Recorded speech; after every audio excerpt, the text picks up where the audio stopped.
si vous voulez, vous pouvez activer les sous-titres pour mieux suivre. Et si je parle trop vite, n'hésitez pas à ralentir la vitesse de l'audio. Vous avez déjà vécu avec quelqu'un qui avait des habitudes, disons, un peu bizarres. Bonjour et bienvenue sur Français avec moi, Femme. Et aujourd'hui, je vais vous raconter l'histoire hilarante de Thomas et de sa colocation la plus étrange à Paris. Une histoire de fromage, de malentendus culturels et d'une amitié improbable qui va vous faire sourire. Restez avec moi, car ce qui commence comme un simple vol de camembert va devenir une aventure complètement inattendue. Thomas, un jeune ingénieur de 28 ans, venait de m'emménager à Paris. Comme beaucoup de jeunes professionnels, il cherchait une colocation pour partager le loyer. Après plusieurs visites d'appartements minuscules et hors de prix, il trouva enfin une annonce intéressante. Chambre spacieuse dans appartement du 11e arrondissement. Coloc sympa recherché. Loyer raisonnable. Le jour de la visite, Thomas rencontra Pierre, son futur colocataire. Pierre était un homme de 65 ans, retraité, avec une barbe blanche impressionnante et des lunettes rondes. Un peu inhabituel, pensa Thomas, mais pourquoi pas? Les premières semaines se passèrent bien. Pierre était discret, propre et préparait parfois des plats délicieux qu'il partageait avec Thomas. Mais, un matin, quelque chose d'étrange se produisit. Thomas ouvrit le réfrigérateur pour prendre son camembert préféré, celui qu'il avait acheté la veille au marché. Mais le fromage avait disparu. « C'est bizarre, » murmura-t-il. « J'étais sûr de l'avoir mis ici. » Le lendemain, son pot de confiture disparut. Puis ce fut le tour de son chocolat. Thomas commença à se poser des questions. Pierre mange-t-il mes affaires en secret? Pendant une semaine, Thomas mena sa petite enquête. Il marqua discrètement ses produits avec un stylo invisible. Il prit des photos de l'intérieur du frigo. Il nota même les heures où les choses disparaissaient. Mais il n'arrivait pas à prendre Pierre sur le fait. Un soir, n'en pouvant plus, Thomas décida d'avoir une conversation franche avec son colocataire. « Pierre, je dois te parler de quelque chose d'important. » Pierre leva les yeux de son livre et sourit. « Tu veux parler de la nourriture qui disparaît ?» Thomas resta bouche bée. « Tu sais ?»« Bien sûr que je le sais, » répondit Pierre en riant. « Et je vais te montrer quelque chose. » Il l'emmena dans sa chambre et ouvrit une petite porte cachée derrière une bibliothèque. Cet appartement a été construit en 1890. Il y a des passages secrets partout. Et celui-ci, il poussa la porte, mène directement à l'appartement d'à côté. Thomas n'en croyait pas ses yeux. De l'autre côté du passage, il y avait une vieille dame assise à une table en train de manger son camembert. « Madame Dubois !» exclama Pierre. « Je te présente Thomas, mon nouveau colocataire. » La vieille dame sourit timidement. « Bonjour jeune homme, je suis désolée pour le fromage. Vous voyez, je vis seule depuis si longtemps et parfois j'oublie d'aller faire les courses. Pierre m'a toujours dit que je pouvais prendre ce dont j'avais besoin dans votre frigo. » Thomas était complètement confus. Mais comment ? Pierre expliqua. « Madame Dubois est ma voisine depuis 40 ans. Quand elle a commencé à avoir des difficultés à sortir, je lui ai donné une clé. Mais récemment, elle a découvert ce passage secret et préfère l'utiliser. C'est plus amusant, dit-elle. Madame Dubois ajouta. Et puis, j'adore le frisson de l'aventure. À 87 ans, on prend ses plaisirs où on peut. Thomas ne put s'empêcher de rire. Toute cette enquête, tout ce stress, pour découvrir qu'une adorable grand-mère empruntait sa nourriture à travers un passage secret. Mais pourquoi ne pas m'avoir expliqué tout ça dès le début ? Demanda Thomas. Pierre haussa les épaules. J'allais le faire, je te le promets. Mais je voulais d'abord m'assurer que tu étais quelqu'un de bien. Et maintenant que je le sais, il sortit son portefeuille. Tiens, voici de l'argent pour toute la nourriture que Madame Dubois a prise. Je la rembourse toujours. À partir de ce jour, Thomas, Pierre et Madame Dubois devinrent de très bons amis. Thomas commença même à acheter du fromage supplémentaire exprès pour Madame Dubois. Et le dimanche, ils se retrouvaient tous les trois pour partager un repas. Parfois dans l'appartement de Thomas et Pierre, parfois chez Madame Dubois, en passant par le passage secret. Mais l'histoire ne s'arrête pas là, car ce passage secret allait réserver encore bien des surprises. Le club secret du passage. Un mois plus tard, Thomas rentra du travail plus tôt que d'habitude. En passant devant la chambre de Pierre, il entendit des voix, plusieurs voix. Intrigué, il frappa doucement à la porte. « Entrez, entrez !» cria Pierre joyeusement. Vous ouvrît la porte et restez figé. Dans la chambre de Pierre, il y avait non seulement Madame Dubois, mais aussi 3 autres personnes âgées qu'il n'avait jamais vues. Ils étaient tous assis autour d'une petite table, jouant aux cartes et mangeant son nouveau pot de confiture aux figues. « Thomas !» s'exclama Pierre. « Parfait timing ! Laisse-moi te présenter le club secret du passage. Voici Monsieur Beaumont du 4e étage, Madame Chen du 2e et Monsieur Kowalski du rez-de-chaussée. » Thomas cligna les yeux plusieurs fois.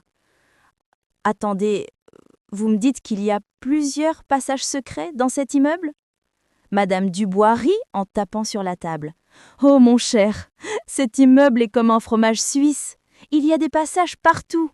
Quand j'ai découvert celui qui mène chez vous, j'en ai parlé à mes amis et nous avons décidé de créer un club. » Monsieur Beaumont, un homme élégant avec une canne, ajouta « Vous savez, quand on est retraité et qu'on vit seul, les journées peuvent être longues.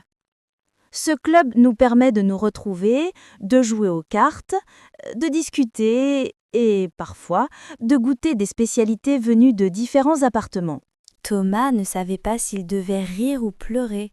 « Donc, vous utilisez tous les passages secrets pour organiser des réunions clandestines ?»« Exactement, » dit Madame Chen avec un sourire malicieux. « C'est bien plus amusant que de se rencontrer dans la salle commune de l'immeuble. Ici, nous avons l'impression d'être des espions. » Pierre s'approcha de Thomas et lui murmura. « Écoute, je sais que ça peut paraître bizarre, mais ces personnes sont seules. Ce club leur donne une raison de se lever le matin, de s'habiller, de sortir de chez elles, même si sortir signifie utiliser un passage secret. C'est important pour eux. » Thomas regarda les visages rayonnants des membres du club. Ils riaient, ils s'amusaient, ils étaient vivants. Comment pouvaient-ils être fâchés contre ça ? « D'accord, soupira Thomas en souriant, mais à une condition. La prochaine fois, laissez-moi au moins une cuillère de confiture pour mon petit déjeuner. » Tout le monde éclata de rire. Monsieur Kowalski, qui n'avait pas encore parlé, se leva et serra la main de Thomas. « Vous êtes un bon garçon. Vous savez quoi ? Demain, je vous apporte des pierogies faits maison, ma spécialité polonaise. » Les semaines passèrent, et Thomas s'habitua aux visites surprises du club secret du passage. Mais un samedi après-midi, quelque chose d'extraordinaire se produisit. Thomas était en train de ranger sa chambre quand il remarqua une petite fissure dans le mur près de son armoire. Curieux, il poussa l'armoire sur le côté et découvrit une autre porte secrète. « Pierre, Pierre !» cria-t-il. « Viens voir ça !» Pierre arriva en courant, suivi de Madame Dubois, qui était justement en visite. Ensemble, ils ouvrirent la porte et découvrirent un tout petit escalier en colimaçon qui descendait dans l'obscurité. « Incroyable !» murmura Pierre. « En 40 ans dans cet immeuble, je n'ai jamais su que cet escalier existait. »« Il faut descendre !» dit Madame Dubois, les yeux brillants d'excitation. Thomas prit sa lampe torche et commença prudemment à descendre, suivi de Pierre et de Madame Dubois qui refusait catégoriquement de rester en arrière malgré ses 87 ans. L'escalier descendait, tournait, descendait encore, et soudain, ils arrivèrent dans une petite cave voûtée. Au milieu de la pièce, il y avait une vieille malle en bois couverte de poussière. « Qu'est-ce que c'est que ça ?» chuchota Thomas, comme s'il avait peur de réveiller quelque chose. Pierre s'approcha et ouvrit délicatement la malle. À l'intérieur, ils trouvèrent des lettres, des photos anciennes et un journal intime datant de 1943. « C'est pendant l'occupation allemande, » dit Pierre en feuilletant soigneusement le journal. « Regardez, ce journal appartient à une certaine Élise Mercier. Elle écrit qu'elle cachait des gens dans cet immeuble en utilisant les passages secrets. » Thomas et Madame Dubois se penchèrent pour lire. Le journal racontait l'histoire courageuse d'Élise, une jeune femme qui avait utilisé les passages secrets de l'immeuble pour cacher des familles juives et des résistants pendant la guerre. Elle leur apportait de la nourriture, des livres et de l'espoir. « C'est extraordinaire !» murmura Thomas. « Ces passages secrets que nous utilisons pour du fromage et des jeux de cartes ont sauvé des vies pendant la guerre. » Madame Dubois essuya une larme. « Ma propre grand-mère me parlait de femmes courageuses comme Élise. Sans elle, beaucoup de gens n'auraient pas survécu. » Ils remontèrent en silence, chacun perdu dans ses pensées. Cette découverte avait transformé leur vision des passages secrets. Ce n'était plus seulement un moyen amusant de se déplacer dans l'immeuble, c'était un morceau d'histoire vivante. Le lendemain, Thomas, Pierre et tous les membres du club secret du passage se réunirent pour discuter de leur découverte. Ensemble, ils décidèrent de faire quelque chose de spécial. Avec l'aide de Madame Chen, qui était une professeure d'histoire, ils contactèrent les archives municipales de Paris. Un historien vint examiner le journal et confirma son authenticité. L'histoire d'Élise Mercier fut officiellement reconnue et documentée. L'immeuble organisait une petite cérémonie. Une plaque fut installée dans le hall d'entrée. Dans cet immeuble, en 1943-1944, Élise Mercier utilisait des passages secrets pour sauver des vies pendant l'occupation. N'oublions jamais son courage. Mais le club secret du passage décida de faire plus. Ils transformèrent la petite cave où ils avaient trouvé la malle en un lieu de mémoire discret. Ils y installèrent les photos qu'ils avaient trouvées ainsi que des bougies. Et une fois par mois, ils s'y réunissaient pour lire des passages du journal d'Élise Mercier et se rappeler que même dans les moments les plus sombres, la gentillesse et le courage peuvent faire la différence. Thomas réalisa quelque chose d'important. Il était venu à Paris pour un travail, pour une carrière, mais il avait trouvé bien plus que ça. Il avait trouvé une communauté, une famille choisie et une connexion profonde avec l'histoire. La vieille dame leur raconta des histoires fascinantes de Paris d'autrefois. Pierre partagea sa sagesse de retraité philosophe Et Thomas apprit qu'une colocation réussie ne dépend pas de l'âge ou des habitudes, mais de la gentillesse et de l'ouverture d'esprit. Cette histoire nous enseigne plusieurs leçons importantes pour la vie quotidienne. Premièrement, les jugements rapides peuvent nous faire passer à côté de belles rencontres. Thomas aurait pu immédiatement accuser Pierre, créer un conflit et déménager en colère. Au lieu de cela, il a choisi la communication. Dans la vie de tous les jours, combien de fois faisons-nous des suppositions sur les autres sans connaître toute l'histoire ? Deuxièmement, cette histoire nous montre l'importance de la solidarité intergénérationnelle. Dans notre société moderne, les personnes âgées sont souvent isolées. Le club secret du passage représente une belle initiative de lien social. Parfois, un simple geste de gentillesse, comme partager son fromage ou son temps, peut transformer la vie de quelqu'un.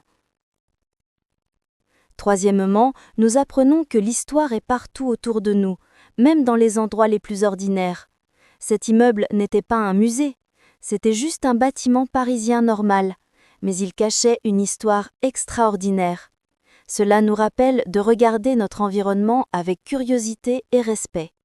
Enfin, la colocation n'est pas seulement une solution économique, c'est une opportunité de créer des liens humains authentiques. Que ce soit au travail, dans le métro ou en colocation, prendre le temps de comprendre la situation complète peut transformer un problème en opportunité. Dans la vie pratique, voici quelques conseils pour une colocation réussie. Établissez des règles claires dès le début, mais restez flexible. Communiquez ouvertement avant que les petits problèmes deviennent grands. Respectez l'espace et la vie privée de l'autre. Partagez non seulement l'espace, mais aussi des moments conviviaux. Soyez ouverts aux différences d'âge, de culture, de mode de vie. Si cette histoire vous a fait sourire et réfléchir, n'oubliez pas de liker cette vidéo. Votre like m'encourage énormément à créer plus de contenu comme celui-ci. Abonnez-vous à Français avec moi pour découvrir d'autres histoires captivantes qui vous aideront à progresser en français tout en vous divertissant. Chaque semaine, je partage avec vous des récits qui mêlent apprentissage et émotion. Question pour vous. Si cette histoire vous a fait sourire et réfléchir, n'oubliez pas de liker cette vidéo. Votre like m'encourage énormément à créer plus de contenu comme celui-ci. Abonnez-vous